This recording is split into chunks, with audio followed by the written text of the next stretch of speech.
Hare Krishna, Prabhu. Hare Krishna, Prabhuji. Hare Krishna. Nice to see you. Krishna. Wow, I'm just a shadow on the screen, huh? Hare Krishna.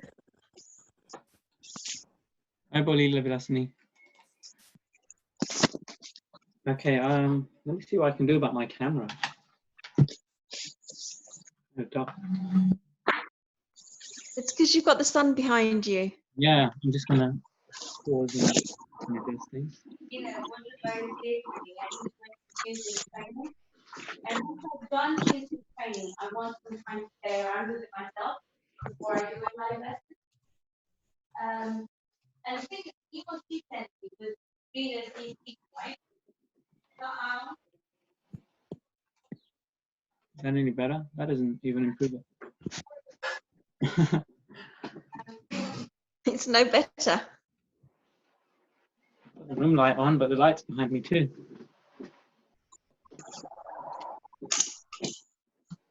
No, good is it? It's okay, Prabhu, we can hear you. Yeah. Okay.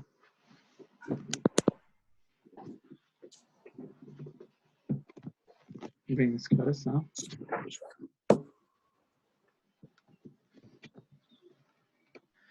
Okay.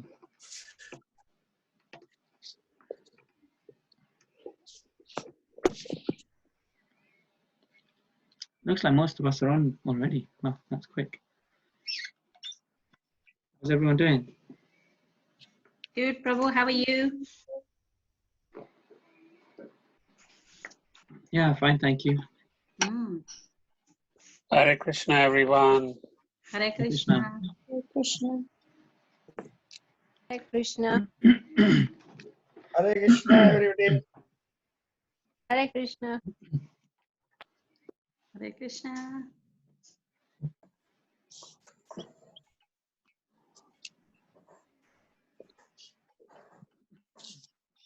Just curious, how many people, if you could either raise your hand here or in the participant box, how many people were on the Bhagavad Gita course previously?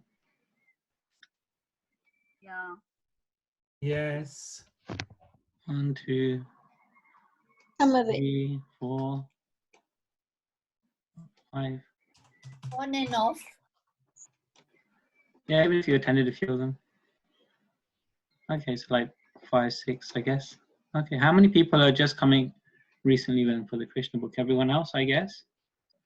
Yeah. Yeah? Okay, yeah, just curious to see.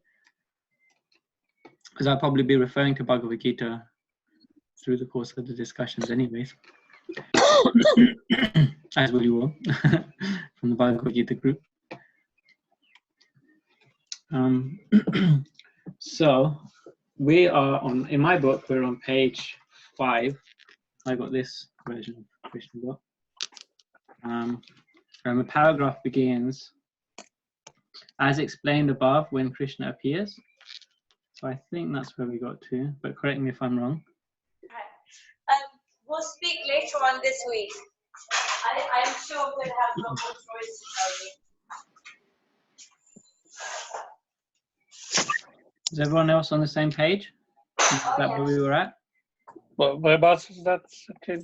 From memory, I'm starting from as explained above when Krishna appears. All his plenary expansions appear with him. So I think that's where we were. Which page is it, Prabhuji? Sorry. So in introduction, page 5, the paragraph which begins as explained above when Krishna appears. Yeah. Okay. It may not be page 5 on all the books, but if you got this one, then. Okay, I'm actually on the web base online. So are we still on the introduction? I missed last week. Yeah, we're on the introduction still.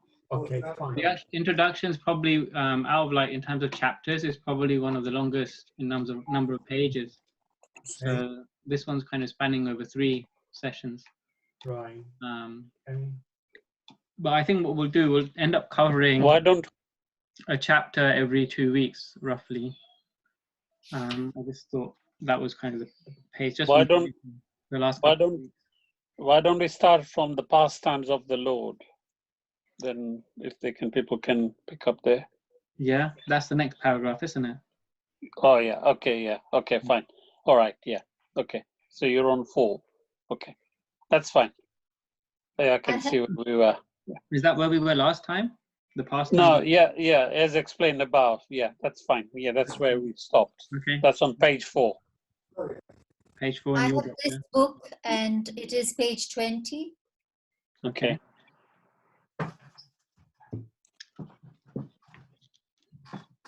Okay, so before we begin, how many people are familiar with the 16 principles that we went through last time on good sadhu sangha? Would you like me to just cover this? Just have a little recap. I won't cover them.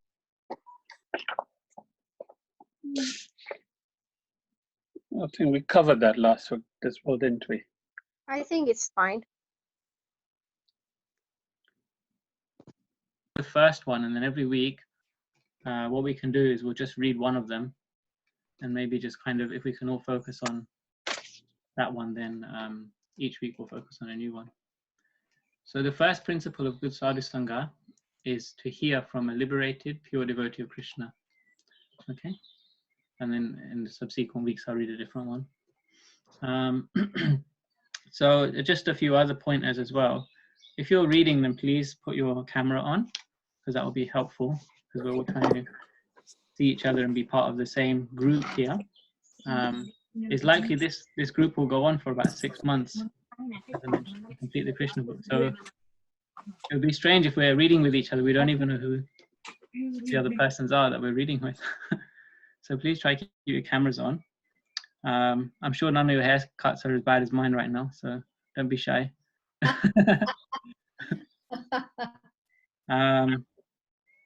Then also wanted to mention last week, if you remember, we did the Chant for Love and Peace campaign thing, the Fortunate People campaign.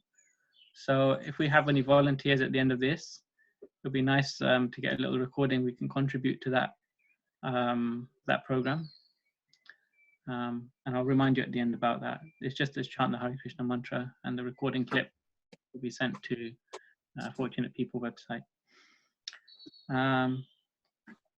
So I think, yeah, that's all the kind of admin stuff to cover. Oh yeah, there was one more thing. So last week we tried to read by people putting up their hands. I think I have a different idea now. We'll try this one out. In the chat box, in terms of volunteers for reading, I think what we could do is the first person to read could put in 1, and then if you want to volunteer next, then just put the next number. So 2, and if 2 is already taken, then number 3. And then if we say got 10 people, you know, I'm going to read number 1. I'll read after number 1's finished. I'm number 2, number 3, 4, up to 10. Then I think that should kind of cover it for, as in start in subsequent order. So start from 1 and then 2 onwards. And then that will just help us kind of keep the flow going more, I hope, so that we don't have to find another reader. I'm happy for everyone to read for as many paragraphs as you're comfortable, but it would be nice if at the end of the paragraph, you could just kind of pause to just check if there's any comments. So we'll use the participant hand up feature for anyone who wants to add a comment or question for each paragraph. And obviously I'll chip in, but everyone's welcome to comment and ask questions, of course. So let's give that format a try. How does that sound to everyone? Yeah. That sounds good. Okay, so it looks like we've got reader number 1, reader number 3. We need a reader number 2. Right, we've got 1, 2, 3, 4, 5. And then just feel free to add on from 5 onwards, or rather from 6 onwards from here. Okay, so if you remember, we introduced a new mantra at the beginning of the contents, at the beginning of the introduction, which Prabhupada is invocating for reading the Krishna book. So at the beginning of the Krishna book introduction, there's that mantra there, the Krishna Krishna mantra, which Lord Chaitanya chanted. So begin with that one. It doesn't work so well if everyone sings it at the same time, because of there's a 2-second gap. So I'll sing. You can sing along on mute. That would be great. So let's begin. Krishna, Krishna, Krishna, Krishna, Krishna, Krishna, Krishna, Hey. Krishna, Krishna, Krishna, Krishna, Krishna, Krishna, Krishna, Hey. Krishna, Krishna, Krishna, Krishna, Krishna, Krishna, Krishna, Krishna, Rakshana. Krishna, Krishna, Krishna, Krishna, Krishna, Krishna, Pahimam. Rama Raghava, Rama Raghava, Rama Raghava, Rakshamam. Krishna Keshava, Krishna Keshava, Krishna Keshava, Pahimam. This is a nice way to begin the reading of Krishna book every week. And we'll have our first reader starting from the paragraph as explained above. So that would be Sashi Patel. If you could put yourself off mute. Thank you. Over to you. Thank you. As explained above, when Krishna appears, all his plenary expansions appear with him. Krishna appeared along with Baladeva, who is known as his older brother. Balaram is the origin of Sankarshana. And Karshana. Yeah. Karsana, thank you, of the quadruple expansion. Balarama is also the explanatory expansion of Krishna. In this book, the attempt will be made to show how Krishna appeared in the family of the Yadu dynasty and how he displayed his transcendental characteristics. This is very vividly described in Srimad Bhagavatam, specifically the 10th canto, and thus the basis of this book will be the 10th canto of Srimad Bhagavatam. Okay, continue. Oh, sorry, I wasn't sure. I was just checking the chat. I wasn't sure if we had a... No, that's fine. Yeah, that's Okay. right. Yeah. The pastimes of the Lord are generally heard and relished by liberated souls. Those who are conditioned souls are interested in reading stories of the material activities of some common man. Although similar narrations describing the transcendental activities of the Lord are found in Srimad Bhagavatam and other Puranas, the conditioned souls still prefer to study ordinary narrations. They are not so interested in studying the narrations of the pastimes of the Lord Krishna. And yet the descriptions of the pastimes of Lord Krishna are so attractive that they are relished for all classes of men. There are 3 classes of men in the world. One class consists of liberated souls, another consists of those who are trying to be liberated, and the third consists of materialistic men. Whether one is liberated or is trying to be liberated or is even grossly materialistic, the pastimes of Lord Krishna are worth studying. I'll just pause for Kirtika to speak now. I would like to know what this quadruple expansion means, Prabhuji. Quadruple expansion, because there are different tattvas explained in the Srimad Bhagavatam. So these are, you have the Vishnu tattva, you have the Jiva tattva, you have the Shiva tattva, Shakti tattva. There are different types of living beings. So the master of all living beings are the Vishnu tattva. Okay, it's slightly technical in terminology, but it's explained that Krishna is avatari in the Srimad Bhagavatam, meaning that he is not an avatar. Avatar means someone who descends. That's the definition, Sanskrit definition of avatar. But Krishna is avatari, which means that all the avatars come from him. So how does that happen is touched on upon here, that Krishna, he expands into Balaram, and Balaram does all of the hard work because Krishna is the supreme enjoyer. So he expands himself into Balaram, and then Balaram has 4 expansions, namely Sankarshan, Aniruddha, Vasudeva, and Pradyumna. So those are the 4 expansions from which Balaram makes the spiritual world function. So there are personalities who make things function. So these are the 4, or the quadruple expansion. Then there is Narayan and the different Vishnu avatars, as we know, Nrsingadev, Lord Ramachandra, and so on and so forth.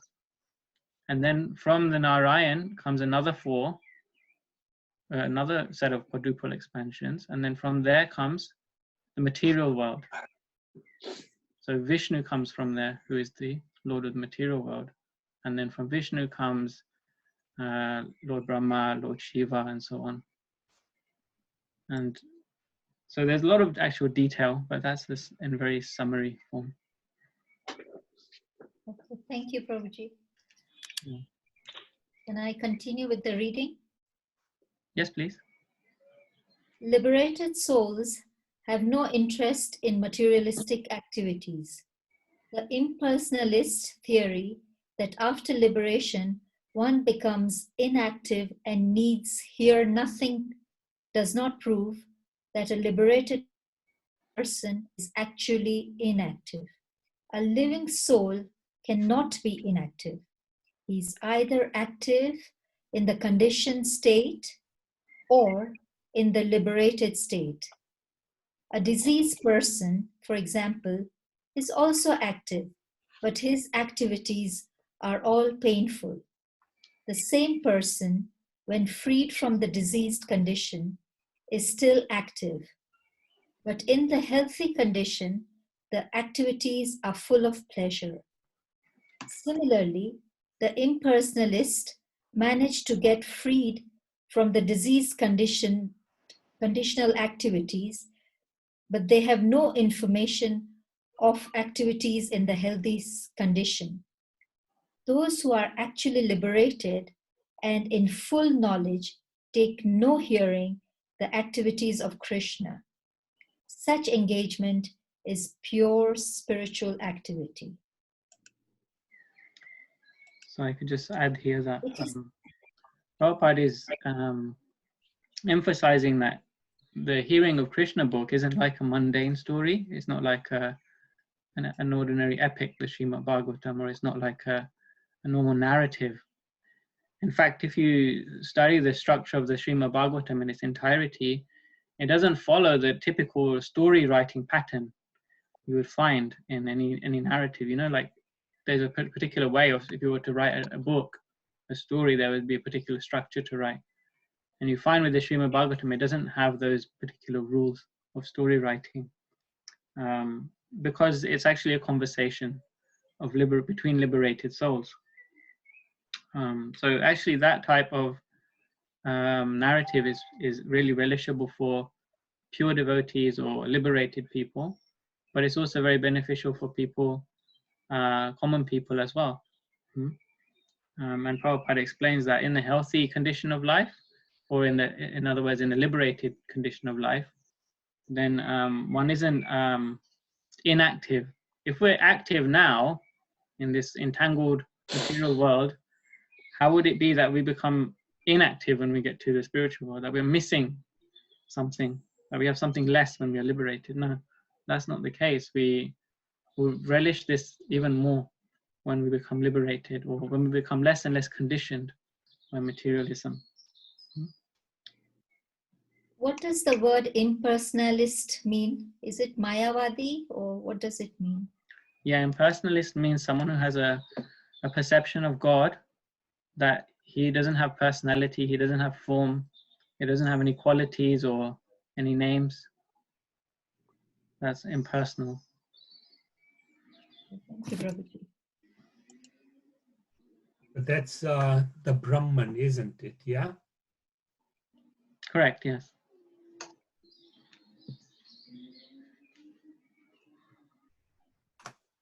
You can continue if there's It is essential for persons who are actually liberated to hear about the pastimes of Krishna. That is supreme relishable subject matter for one in the liberated state.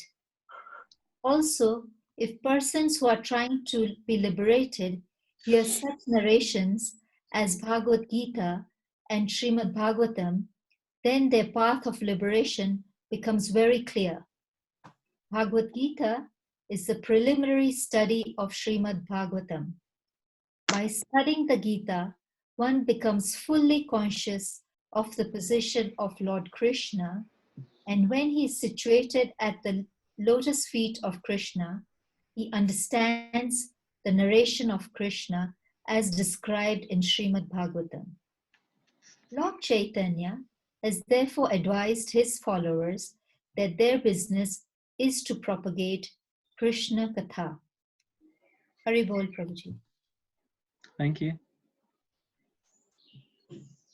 Who is the next reader now? Number 3. Okay.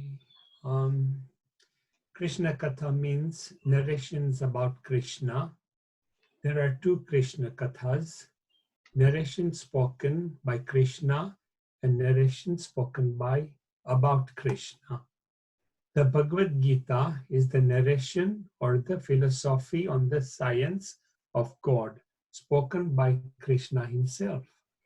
Srimad Bhagavatam is the narration about the activities and transcendental pastimes of Krishna.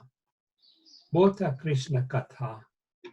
In the order of Lord Chaitanya, that Krishna Katha should be spread all over the world, because if the conditioned souls suffering under the pangs of material existence take to Krishna Katha, then their path of liberation will be open and clear. The purpose of presenting this book is primarily to induce people to understand Krishna or Krishna Katha, because thereby they can become freed from material bondage. Shall I continue? Is there any comments by anyone? I would like to ask an open question. So why Prabhupada is saying this is because he wants us to understand that by reading Krishna Katha, whether it's Krishna's instructions or whether it's his activities, his pastimes, then we'll become liberated, isn't it? That's what Prabhupada is saying. So my question would be, how does that work? What do you think? How is it that if we read Krishna's pastimes, we become liberated? What do you think? Well, I would say, put it very simply, it's like whenever you're reading about Krishna's Katha or pastimes or reading from Bhagavad Gita, basically, put it very simply, it will enable you to have a different perspective of life. It will enable you to have a different attitude.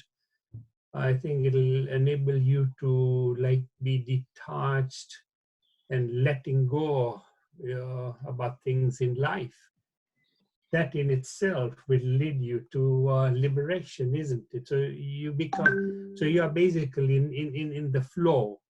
So you're not sort of attached to the day-to-day things, and you just begin to accept things as it is rather than worry about things. Okay, that's true. Yeah. Anyone else want to add to that? Prabhu, Leela Vilasani, is it also because then the more that we hear, the more that our heart then yearns to want to do devotional service, and then from devotional service you are then naturally becoming closer to Krishna? That's a very nice answer as well. Yeah. Yeah. So by hearing about Krishna, the desire to serve awakens, huh? Yeah, exactly. Okay. Haribol. Haribol. Hare Krishna. Satyanarayan. Satyanarayan Prabhu? Yes, by listening Krishna Katha, one thing is you become purified, and you also get enlightened, and then you hear more and more, and the stage you reach, you become more and more purified, and that way you are liberated. Mm. Hare Krishna. So Hare- basically what it is, by hearing more and more, you are with Krishna, but not physically. And once you are liberated, you are with Krishna physically. Wow, that's very nice. Hare Krishna. Hare Krishna.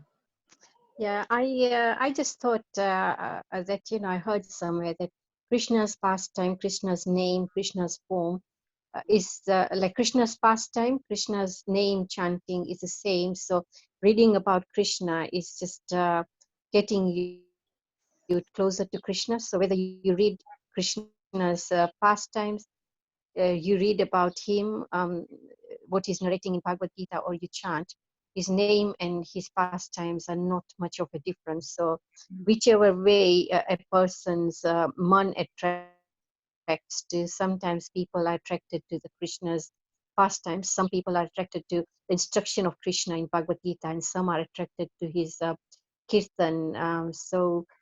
It's different people are attracted to different things. So one in all, it's just purifying your heart with the dirty things being removed from your heart by either way, which attracts different person in different ways.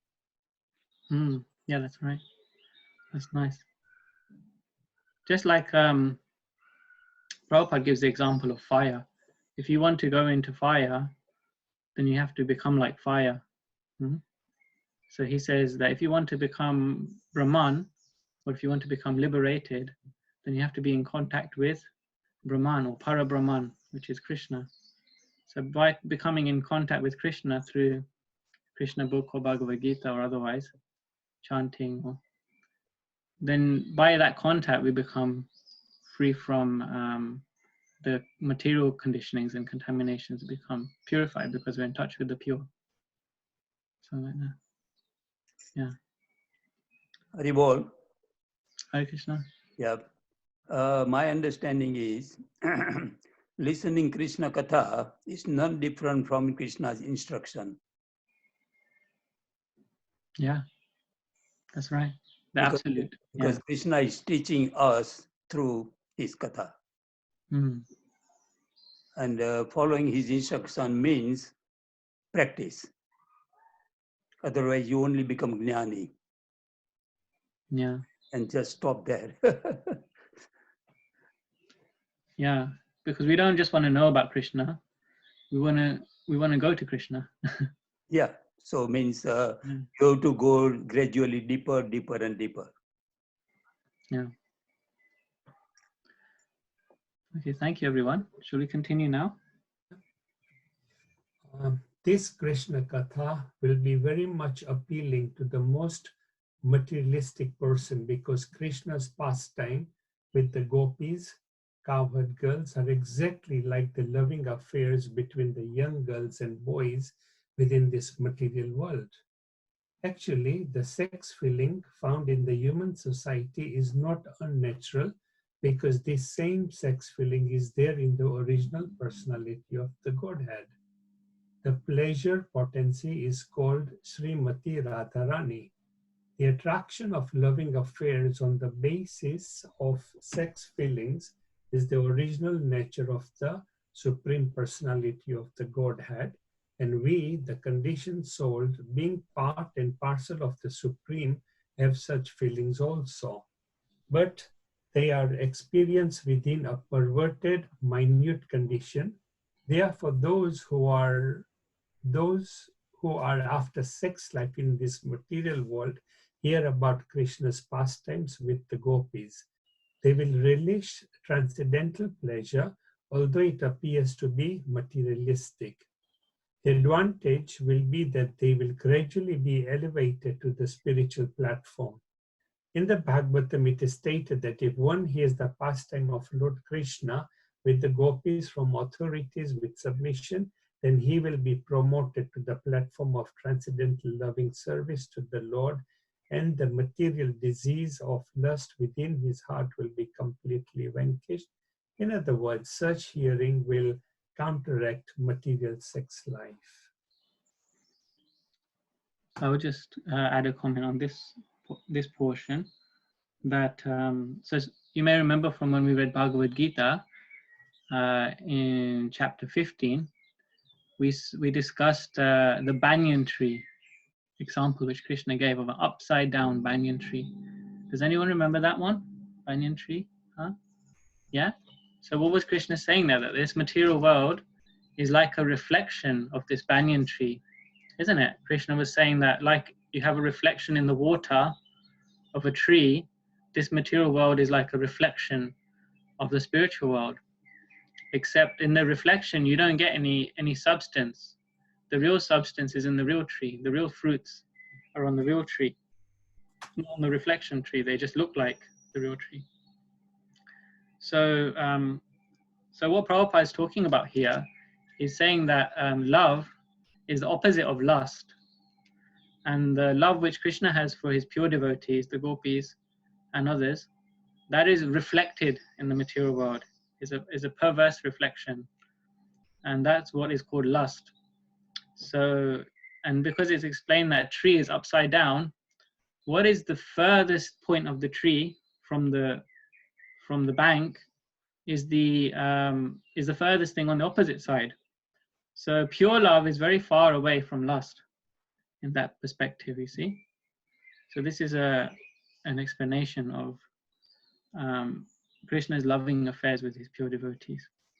But still, if someone comes in contact with Krishna's loving pastimes, they can become purified, providing they have the right understanding. They don't take it as a mundane thing. This is what Prabhupada is saying. I just, in my own words, I will explain it that way. Shall I carry on? Okay, this book, Krishna, which is filled with Krishna Katha, will thus appeal equally to the liberated souls and to the persons who are trying to be liberated, as well as to the cross-conditioned materialist. According to the statement of Maharaj Parikshit, who heard about Krishna from Sukadeva Goswami, Krishna Katha is equally applicable to every human being, whatever condition of life he is in. Surely everyone will appreciate it to the highest magnitude. But Maharaj Parikshit also warned that persons who are simply engaged in killing animals and in killing themselves may not be very much attracted to Krishna Katha. In other words, ordinary persons who are following the regulative moral principles of scriptures, no matter in what condition they are found, will certainly be attracted, but not persons who are killing themselves. The exact word used in the Srimad Bhagavatam is Pashugnaha, which means one who is killing animals or killing himself. Persons who are not self-realized and who are not interested in spiritual realization are killing themselves. They are committing suicide because this human form of life is especially meant for self-realization.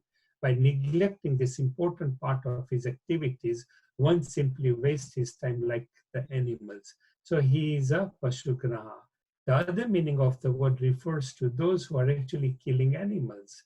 This means persons who are animal eaters, even dog eaters, for they are all engaged in killing animals in so many ways, such as hunting and opening slaughterhouses. Such persons cannot be interested in Krishna Katha.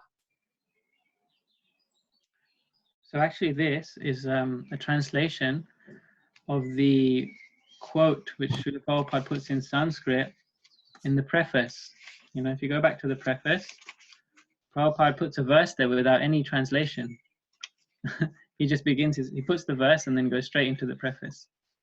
So this is actually this paragraph is a translation of that verse, where the last words in that verse are the same. Pashugnaha. Okay, just for reference.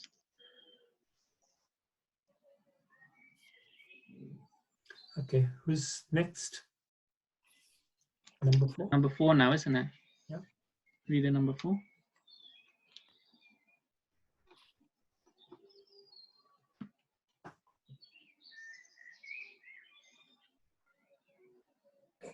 King Parikshit was especially interested in hearing Krishna Katha because he knew that his forefathers, particularly his grandfather Arjuna, were victorious in the great battle of Kurukshetra only because of Krishna. We may also take this material world as a battlefield of Kurukshetra. Everyone is struggling hard for existence on this battlefield, and at every step there is danger. According to Maharaj Parikshit, the battlefield of Kurukshetra was just like a vast ocean of dangerous animals. His grandfather Arjuna had to fight with such great heroes as Bhishma, Drona, Karna, and many others, who were not ordinary fighters. Such warriors have been compared to the Timingila fish in the ocean. The Timingila fish can very easily swallow up big whales. The great fighters on the battlefield of Kurukshetra could swallow many Arjunas very easily. But simply due to Krishna's mercy, Arjuna was able to kill all of them, just as one can cross with no exertion over the little bit of water contained in the hoofprint of a calf. So Arjuna, by the grace of Krishna, was able to easily jump over the ocean of Battle of Kurukshetra. Any comments, anybody? So this Pingmingala is not very well known. And it just goes to show that there is a type of fish that is bigger than a whale. It can eat even the whales.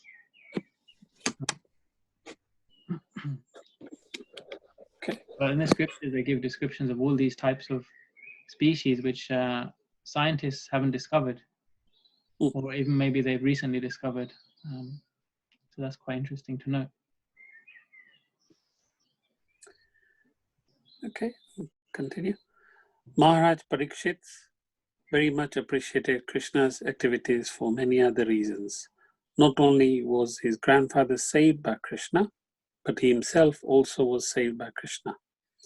By the end of the battle of Kurukshetra, all the members of the Kuru dynasty, both the sons and grandsons on the side of Dhritarashtra and those on the side of the Pandavas, had died in the fighting, except for the 5 Pandav brothers. Everyone died on the battlefield of Kurukshetra. Maharaj Parikshit was at that time within the womb of his mother. His father Abhimanyu, the son of Arjuna, also died on the battlefield of Kurukshetra. And so Maharaj Parikshit was a posthumous child. When he was in the womb of his mother, a Brahmastra weapon was released by Aswathama to kill the child. When Parikshit Maharaj's mother Uttara approached Krishna, Krishna, seeing the danger of the abortion, entered her womb as a super soul and saved Maharaj Parikshit. Maharaj Parikshit's other name is Vishnu Rata, because he was saved by Lord Vishnu himself while still within the womb. Thus, everyone in any condition of life should be interested in hearing about Krishna and his activities, because he is the supreme, absolute truth, the personality of Godhead. He is all-pervading inside. He is living within everyone's heart, and outside he is living as his universal form. And yet, as described in the Bhagavad Gita, he appears as he is in the human society just to invite everyone to his transcendental abode. Back home, back to Godhead, everyone should be interested in knowing about Krishna, and this book is presented with this purpose, that people may know about Krishna and be perfectly benefited in this human form of life. Any comments? I have a question to the group. Does everybody know why Srila Prabhupada is speaking about King Parikshit here? Because of course, if you're not familiar with Srimad Bhagavatam, King Parikshit was born after Krishna's pastimes, or at the end of Krishna's pastimes. So why is Prabhupada speaking about King Parikshit here? Could someone comment on that, please, for the benefit of the group? I think because King Parikshit is listening the Bhagavatam, And part of the Bhagavatam, the 10th canto of the Bhagavatam is the pastime and all the pastimes about Krishna and how he was born. So this is becoming the 10th canto, part of the 10th canto Krishna book is. That's right, yeah. So the original Srimad Bhagavatam is a conversation between King Parikshit and Sukadeva Goswami. And so Prabhupada is just relating some of that history of who King Parikshit is and why he wanted to hear the Srimad Bhagavatam, or specifically the Krishna pastimes. Will you continue? I can see there's a hand up as well. Is that right? From Shashi Patel? Hello, Prabhu. I'm not familiar with what the cantos are or what they mean. Are they chapters or are they different books or what? I'm not familiar at all with them. Canto means, or maybe is anyone else who would like to answer that? Someone could answer, I guess. A lot of devotees here I recognize and I know who've read some of the Srimad Bhagavatam. I'm looking at Leela Vilasani specifically. I thought you might be. It's just a book, so it's the different variety.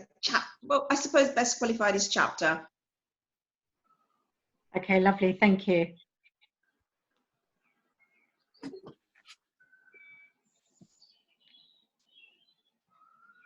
Anyone else? No? Okay. Please continue, Prabhu. In the 9th canto of Srimad Bhagavatam, Sri Baldeva is described as the son of Rohini, a wife of Vasudeva. Vasudeva, the father of Krishna, had 16 wives, and one of them was Rohini, the mother of Baldeva. But Baldeva is also described as the son of Devaki. So how could he be the son of both Devaki and Rohini? This was one of the questions put by Maharaj Parikshit to Sukadeva Goswami, and it was answered in due course. Maharaj Parikshit also asked Sukadeva Goswami why Sri Krishna, just after his appearance as the son of Vasudeva, was immediately carried to the house of Nanda Maharaj in Vrindavan Gokula. He also wanted to know what the activities of Lord Krishna were while he was in the Vrindavan and while he was in Mathura. Besides that, he was especially inquisitive to know why Krishna killed his maternal uncle, Kamsa. Kamsa, being the brother of his mother, was very intimate, superior to Krishna. So how was it that he killed Kamsa? Also, Maharaj Parikshit asked how many years Lord Krishna remained in human society, how many years he reigned over the kingdom of Dwarka, and how many wives he accepted there. A Kshatriya king is generally accustomed to accept more than one wife. Therefore, Maharaj Parikshit also inquired about his number of wives. The subject matter on this book is Sukadeva Goswami's answering of these and other questions asked by Maharaj Parikshit. The position of Maharaj Parikshit and Sukadeva Goswami is unique. Maharaj Parikshit is the right person to hear about the transcendental pastimes of Krishna, and Sukadeva Goswami is the right person to describe them. In such fortunate combination is made possible, then Krishna Katha immediately becomes revealed and people may benefit to the highest possible degree from such a conversation. Any comments from anybody?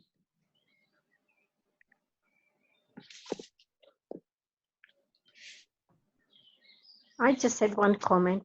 Quite often we find that, the Bhagavatam is spoken by so many people as Sapta, and quite often it is just not a lot of spiritual knowledge is taken by, so it's more like sometimes an entertainment when sometimes the Sapta Bhagavatam is done.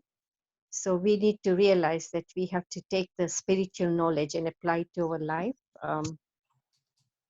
If it is revealed and listened by a pure devotee, it helps us to purify our consciousness as well.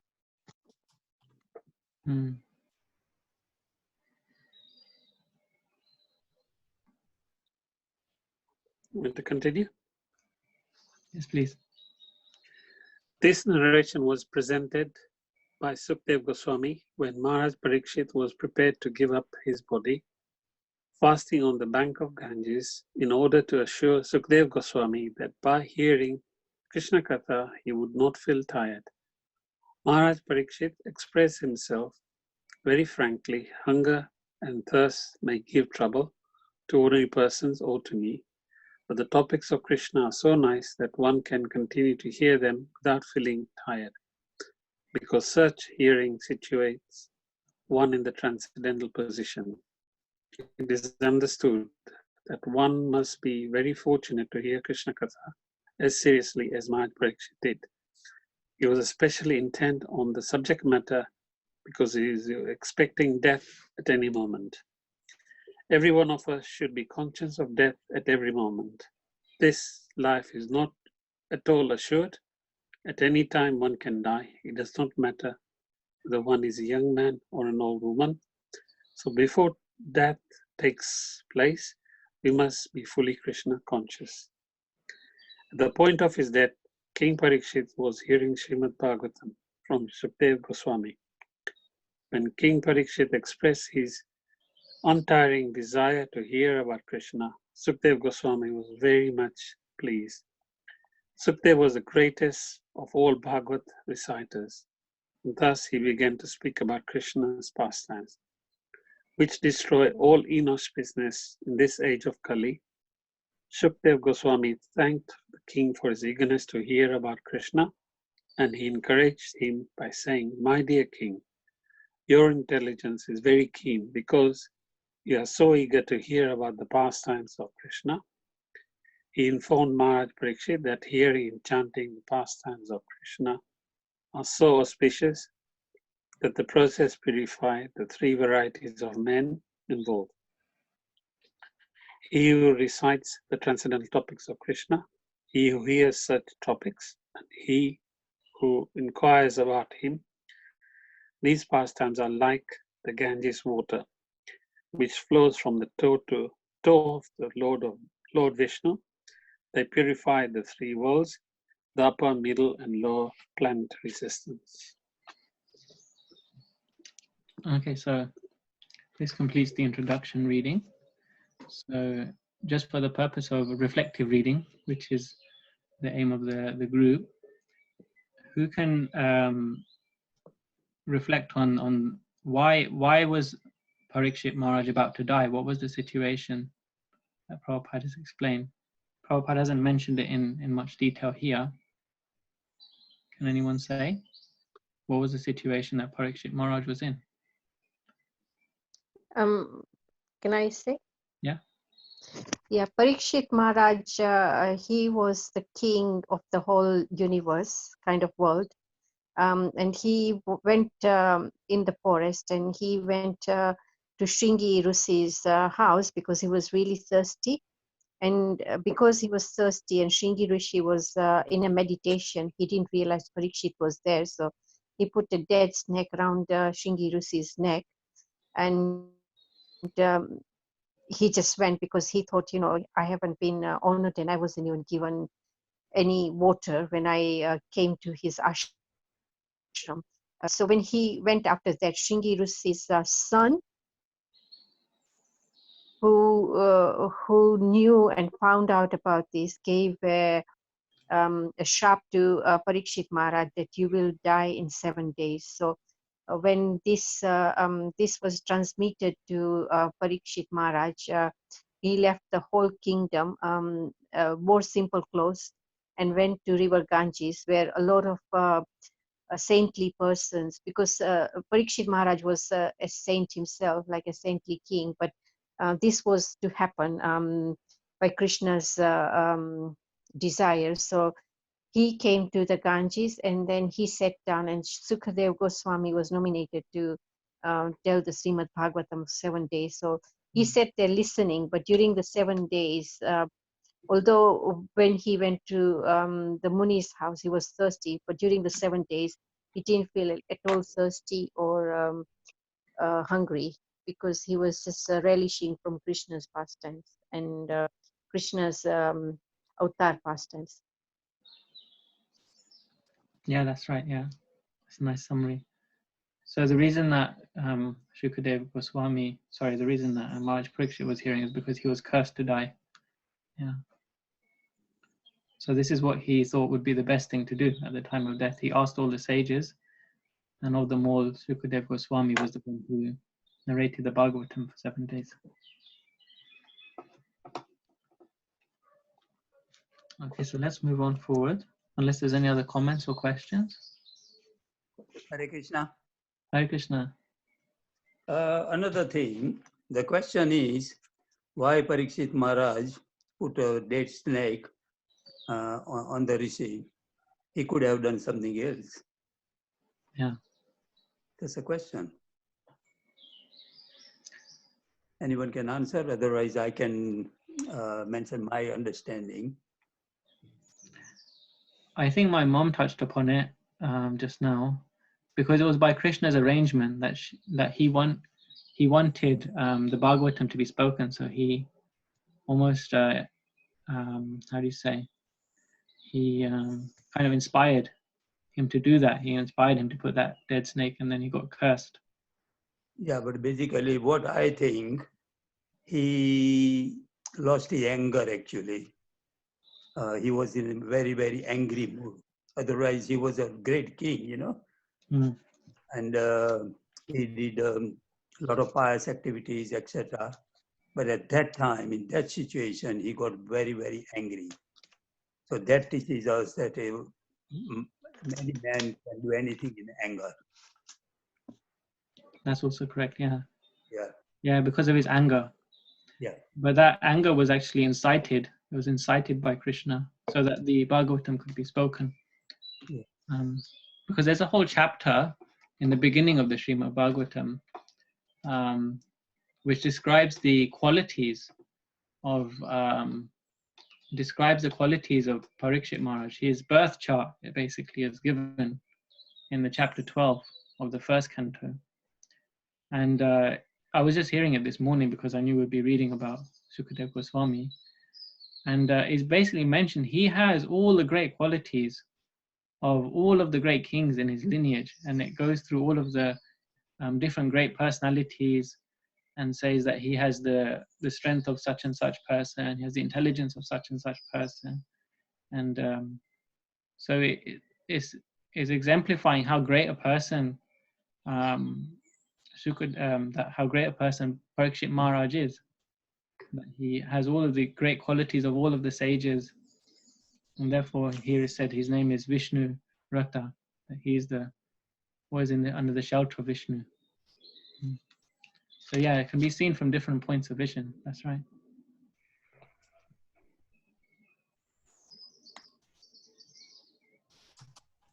Hare Krishna. Hare Krishna. Yeah, so I also heard because he did pretty much die in the womb, and then it was when Krishna brought him to life, that's when he actually got darshan of like Krishna. So it was something that he kind of remembered when he basically was brought back to life. So he kind of already knew how he kind of already knew like the supreme, that Krishna is like the supreme and stuff. So that's what made him kind of different as well, because he was brought back from the dead and he got darshan of Krishna. So he already knew he's supreme. See. Yeah. So this weapon which Ashwatthama had. So at the end of the Mahabharata, or as we've just finished Bhagavad Gita, after the battle in the Kurukshetra battle, this one surviving person, Ashwatthama from the opposing side, he released a Brahmastra, which is like a nuclear weapon, and that was aimed directly at Parikshit, who was in the womb of his mother, and it was supposed to kill him. Yeah, but Krishna saved him, and he could actually see Krishna as a fetus. He was in his mother's womb; he could see Krishna, and that's why he got that name Parikshit. Parikshit means like the examiner, or the because he was always trying to examine who is that person who saved me. So he was always looking for Krishna through his whole life. until this point where he had 7 days to live. I see. That's a very good point. I have a question, another one. In the beginning of this introduction, that song that was sung, who is Ram Raghava? Would anyone like to answer that?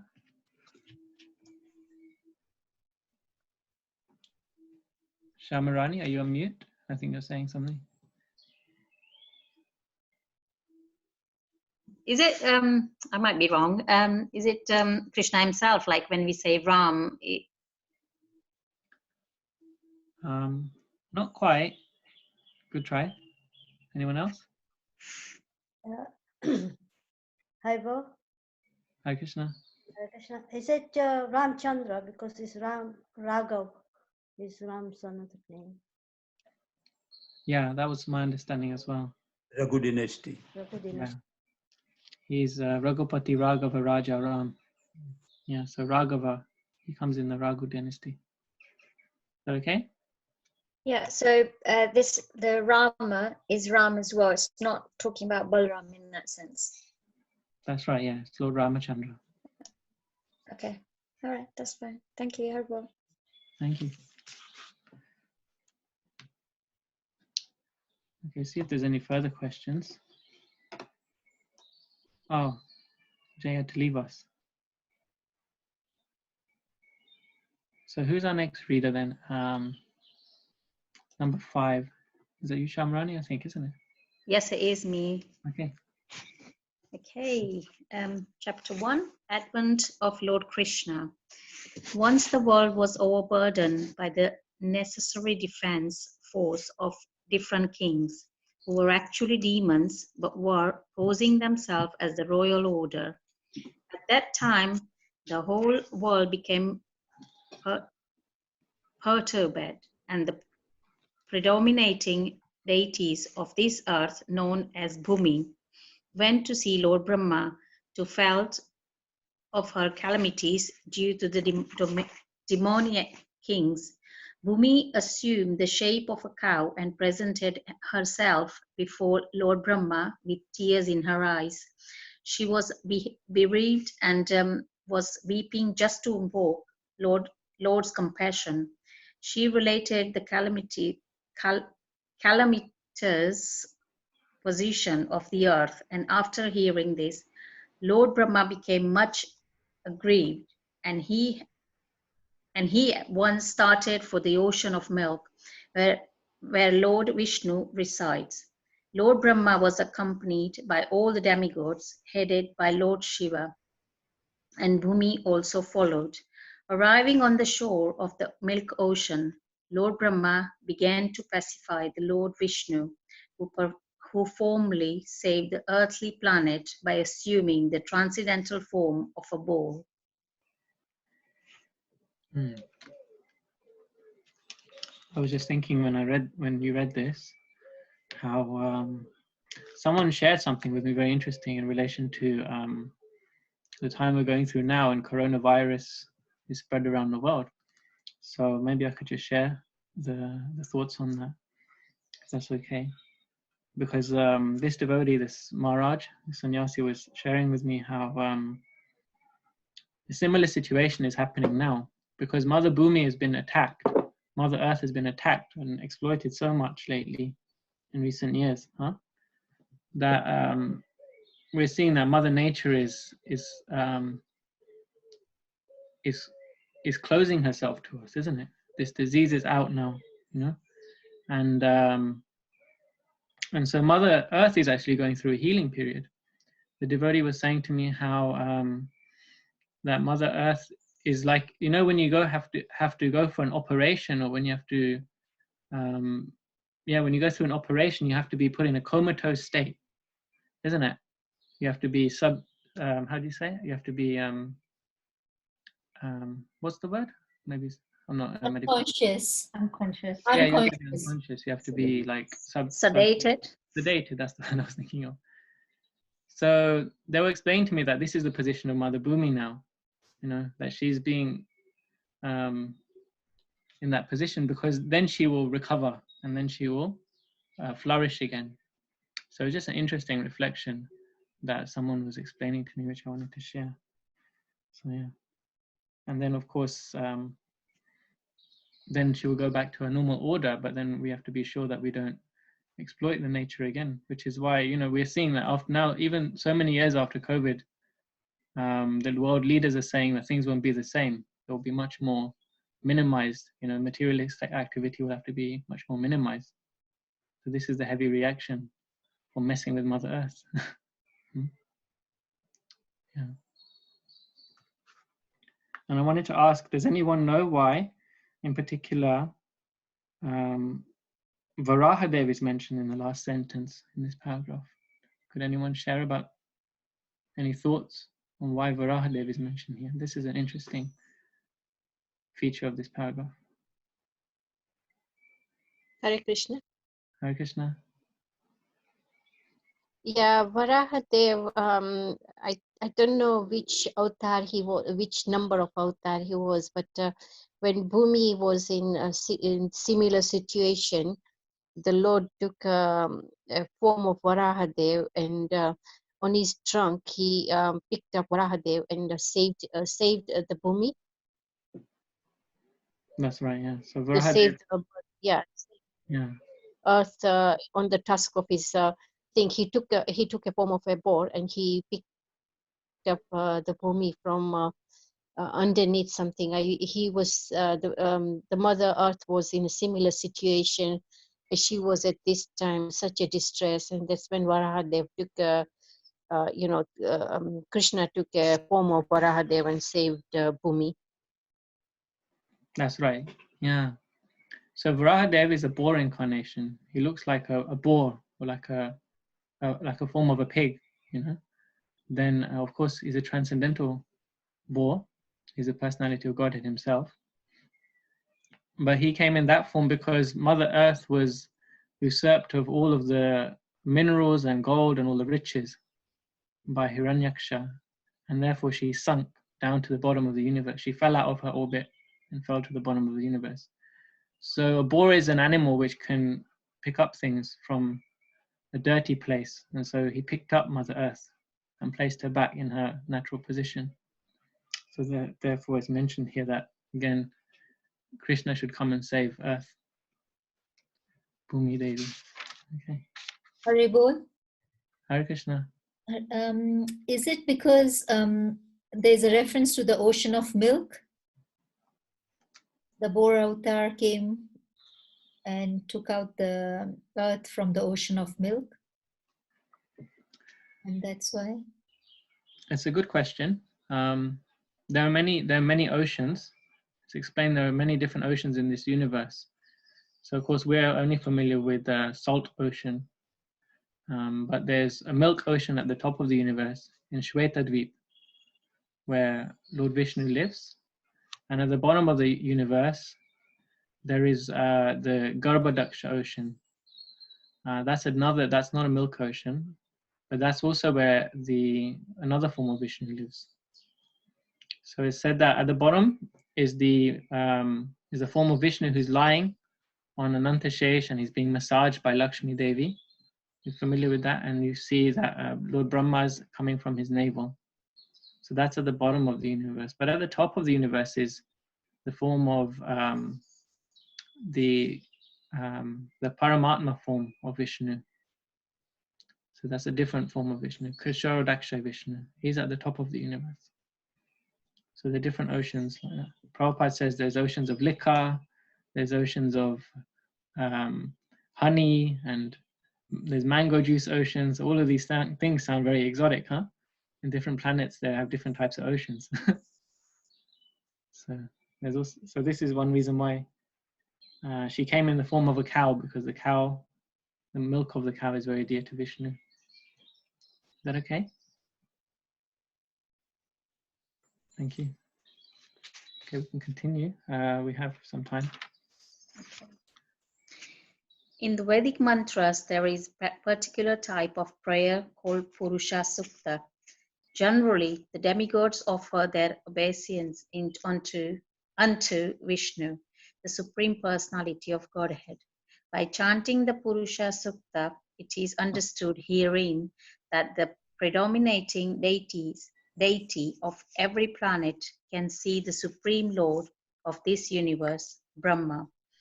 Whenever there is some disturbances in this planet, and Brahma can approach the Supreme Lord Vishnu, not by seeing him directly, but by standing on the shore of the ocean of milk. There is a planet within the universe called Svetadvipa, and on that planet there is an ocean of milk. It is understood from various Vedic literatures that just as there is the ocean of salt water within this planet, there are various kinds of ocean in other planets. Somewhere there is an ocean of milk, somewhere there is an ocean of oil, and somewhere an ocean of liquor, and many other type of oceans. Purusha Sukta is the standard prayer which the demigods recite to appease the Supreme Personality of Godhead. Kshirodakshai Vishnu, because he is lying on the ocean of milk, he is called Kshirodakshai Vishnu. He is the Supreme Personality of Godhead through whom all the incarnation within this universe appear.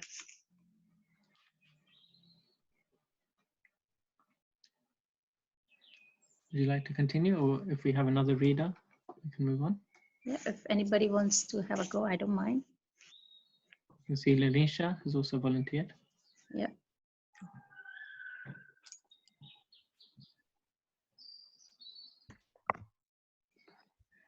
After all, the demigods offered the Purusha Shukta prayer to the Is Supreme. it possible to be a little louder, please?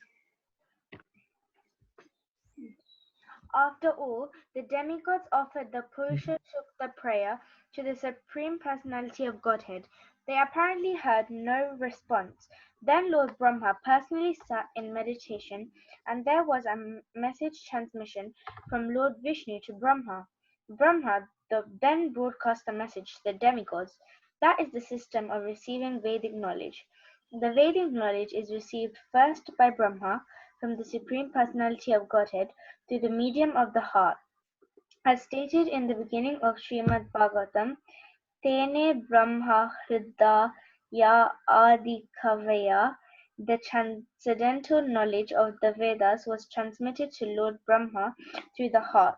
Here also, in the same way, only Brahma could understand the message transmitted by Lord Vishnu, and he broadcast it to the demigods for their immediate action.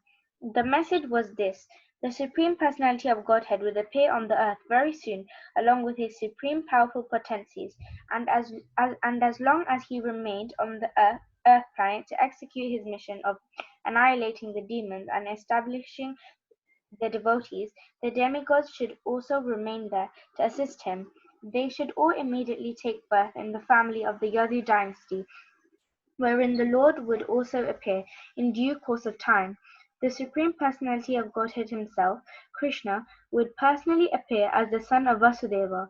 Before his appearance, all the demigods, along with their wives, should appear in different pious families in the world, just to assist the Lord in executing his mission.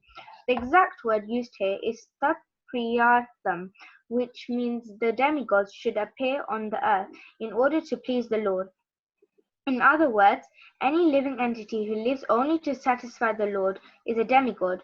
The demigod were further informed that Ananta, the plenary portion of Lord Krishna, who is maintaining the universal planets by extending his millions of hoods, would also appear on earth before Lord Krishna's appearance.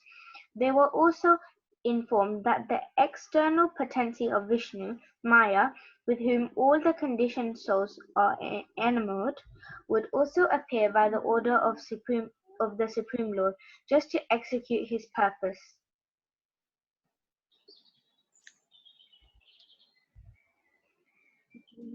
Any comments?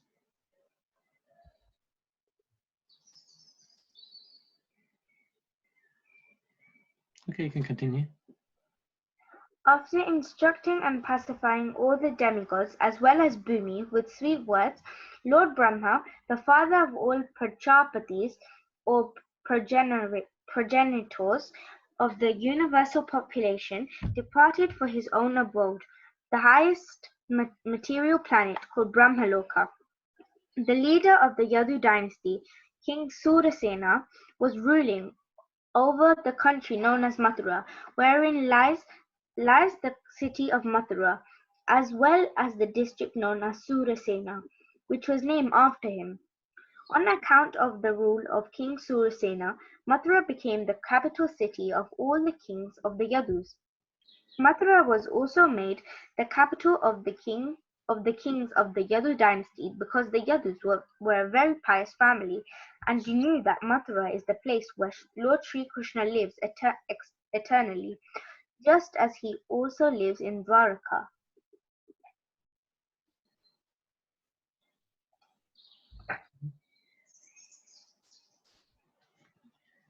Carry on. Would you like to read more? Once upon a time, Vasudeva, the son of Surasena, just after marrying Devaki, was going home on his chariot with his newly wedded wife. The father of Devaki, known as Devaka, had contributed a sufficient dowry because he was very affectionate towards his daughter. He had contributed hundreds of chariots completely decorated with gold equipment. At that time, Kamsa, the son of Ugrasena, in order to please his sister, Devaki had voluntarily taken the reins of the horses of Vasudeva's chariot and was driving. According to the custom of the Vedic civilization, when a girl is married, the brother takes the sister and brother-in-law to their home, because the newly married girl may feel too much separation from her father's family. The brother goes with her until she reaches her father-in-law's house. The full dowry contributed by Devaka was as follows: 400 elephants, fully decorated with golden garlands, 15,000 decorated horses, and 1,800 chariots. He also arranged for 200 beautiful girls to follow his daughter. The Kshatriya system of marriage, still current in India, dictates that when a Kshatriya is married, a few dozen of the bride's young girlfriends, in addition to the bride, go to the house of the king. The followers of the queen are called maidservants, but actually they act as the friends of the queen. This practice is prevalent from time immemorial, traceable at least to the time before the advent of Lord Krishna, 5,000 years ago. So Vasudeva brought home another 200 beautiful girls along with his wife Devaki.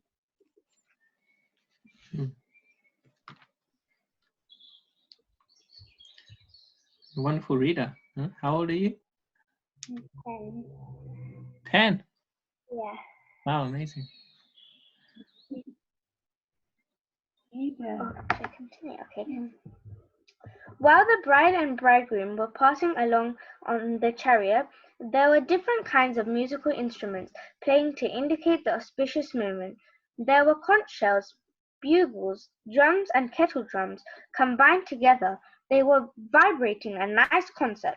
The procession was passing very pleasingly, and Kamsa was driving the chariot, when suddenly there was a miraculous sound vibrated from the sky, which especially announced to Kamsa, "Kamsa, you are such a fool! You are driving the chariot of your sister and your brother-in-law, but you do not know that the eighth child of this sister will kill you." Kamsa was the son of Ugrasena of the Bauja dynasty. It is said that Kamsa was the most demoniac of all the Bauja dynasty kings. Immediately after hearing the prophecy from the sky, he caught hold of Devaki's hair and was just about to kill her with his sword. Vasudeva was astonished at Kamsa's behavior, and in order to pacify the cruel, shameless brother-in-law, he began to speak as follows, with great reason and evidence. He said, "My dear brother-in-law Kamsa, you are the famous king of Bauja dynasty, and people know that you are the greatest warrior and valiant king. How is it that you are so infuriated that you are prepared to kill a woman who is your own sister at the auspicious time of her marriage? Why should you be so much afraid of death? Death is already born along with your birth. From the very day you took your birth, you began to die. Suppose you are 25 years old, that means you have already died 25 years. Every moment, every second, you are dying.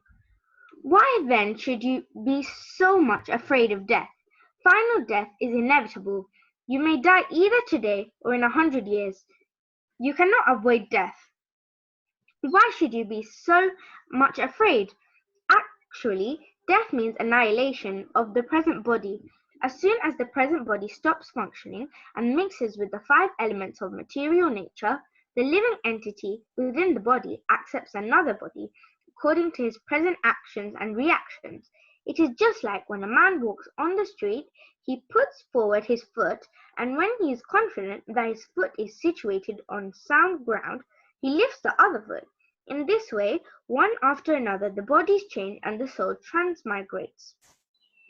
How the plant worms change from one twig to another so carefully. Similarly, the living entity changes his body as soon as the higher authorities decide on his next body. As long as a living entity is conditioned with this material world, he must take material bodies one after another. This next particular body is offered by the laws of nature, according to the actions and reactions of this life. Okay, thank you. So as we can see here, this is a large wedding ceremony happening, isn't it? So just some few years ago, there was the royal wedding, wasn't it? We've seen some royal weddings before in our lifetime, huh? So this royal wedding was one of huge proportions because there was many kingdoms. The you know, like the emperor of many kingdoms, huh? His son Vasudev. So Surasena's son Vasudev was getting married to Devaki, right? And so everything was done so amazingly. You wouldn't even a royal wedding now, you wouldn't see it with this much opulence, right? As it's been mentioned here. 400 elephants and 15,000 horses, 1,800 chariots, and so on. Huh? But then there's a bad omen in the sky that comes, condemning Kamsa and cursing him that he's going to die. So you can imagine this kind of scenario actually happening, and so Kamsa is obviously afraid, and this is pretty much the mood, the general mood in which Kamsa operates. He operates in this mood of fear. He's an evil-minded person, but he's very much motivated by acting on fear, on the basis of fear. Huh? He's always in his whole life afraid of death. So because of this prophecy. So can we pick out the different ways in which Vasudev encourages him, like, because his immediate reaction is what? What is his immediate reaction? Is to kill his sister. So what is the different ways we're seeing in which Vasudev tries to convince him?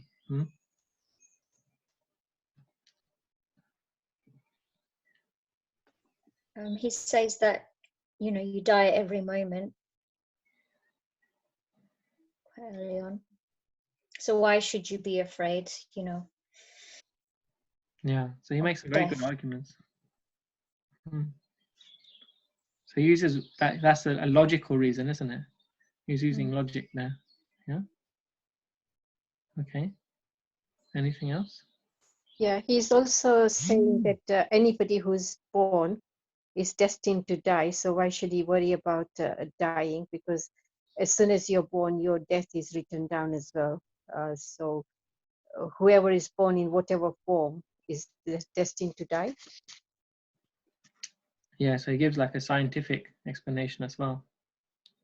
Yeah. Also that death is inevitable. And death means annihilation of the present body. Mhm. And the body will go into the the five. Body is of material nature and has 5 elements. And the living entity within the body, which is the soul, accepts another body according to the actions and reactions. So he gives a philosophical explanation as well, yeah? Yeah. Any more? I have a question. Okay. Why does he mention this stuff about it's auspicious time? You know, it's her marriage. Like mentions that auspicious time. Is there a reason for that? I mean, generally people don't think when's an auspicious time to kill someone, or you know. So this is in the paragraph we've just read, or is it further above? Yeah, it's in the paragraph that we've just read. Just as he started speaking to him, he goes, "Why do you want to kill her during this auspicious time of her marriage?" Well, why does he mention that? So the first reason he's giving is a cultural reason. So he uses different reasons. So this in particular is like culturally it's considered a very auspicious time for the family. When 2 families unite, it's considered auspicious. So because they go through a yagya and it's a samskar actually. A wedding is known as a samskar or an auspicious ceremony. So he's giving a cultural reason, and that's what he first starts from, like, you know, let's say a down to earth level. He just, you know, culturally this is not right.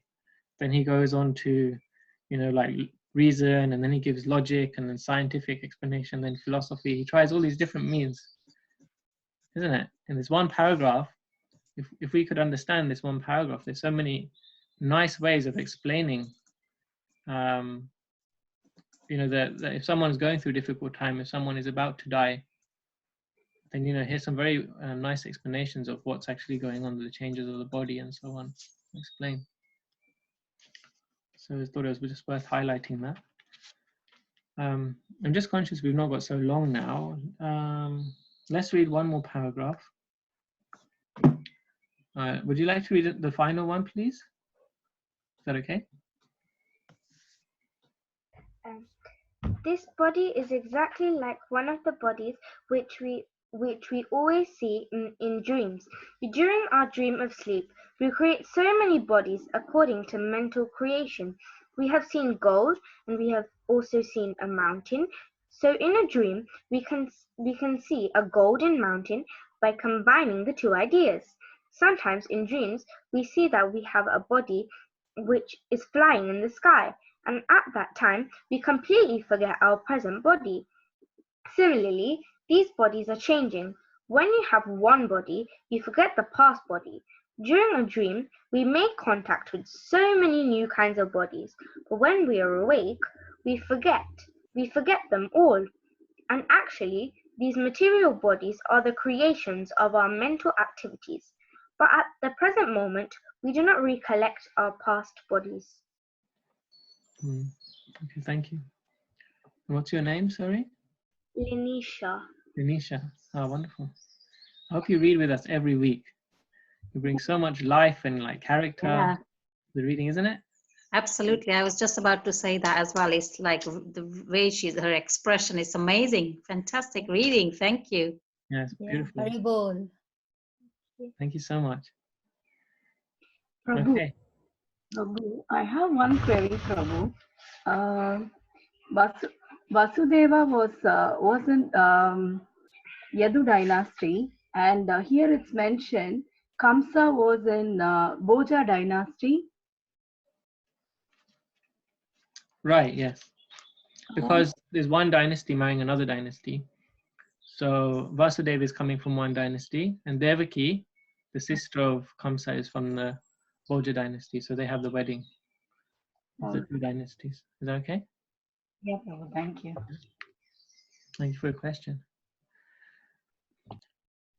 So we'll just wrap up here. And as we did last week, it would be nice if we could have a volunteer or 2 to take on the Fortunate People Challenge. So last week we submitted 2 very small recordings of devotees chanting the Hare Krishna mantra in an attempt to have thousands of people around the world chanting, inspire thousands of people. Now, the best way we can inspire many people around the world to chant is by setting the right example. I think we have my mama here, who's Jai Prakash. Would you like to take up the challenge? Yeah? Yeah. Yeah, so the format is as follows. You have to say chant, and then the Hare Krishna mantra, and you finish with for love and peace. Okay? Yeah. Okay. So we'll put you on the full screen. Okay. And I can see Shambhala wants to take part as well. So we'll do the 2 recordings. And then we will wrap up just out with a few closing words. Okay. Tell me when to start. So if our coordinator can do that for me, please.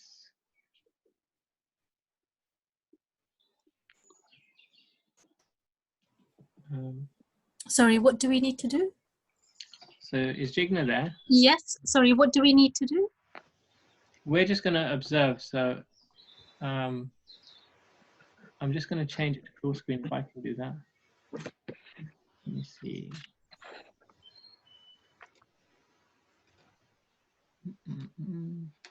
No, lost it. Is Jigna there? Yes, can you hear me? Yeah. Can you put Jai Prakash Lakhani on the full screen? Pin him to the full screen. And then we'll do the recording and then we'll wrap up shortly after that. So I think when Prabhu speaks, it will automatically go on full screen. All right, is that right? Okay. I found out how to do it now. Okay. Okay. In video. Thanks. Okay. Chant Hare Krishna, Krishna Krishna, Hare Hare, Hare Rama, Rama Rama, Hare Hare, for love and peace. Hare Krishna. Okay, we have Shambhala Gopi. Okay. You have your video. Okay. Should I start? We just need Chant. Yeah, go ahead. Chant Hare Krishna, Krishna Krishna, Hare Hare, Hare Ram, Ram Ram, Hare Hare, for love and peace. Awesome. Thank you so much. All right, everyone. So this concludes another wonderful week of reading the Krishna book. So I hope you can all join again next Tuesday and we'll be able to continue. Please give us your feedback or any comments to me in the WhatsApp group, how you're finding the pace, the discussion.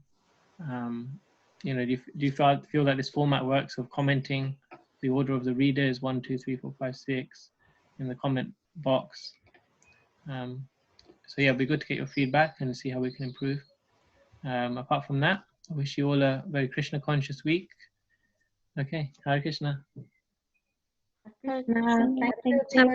Hare Krishna. Hare Krishna. Hare Krishna. Hare Krishna. Hare Krishna. Thank Thank you. you.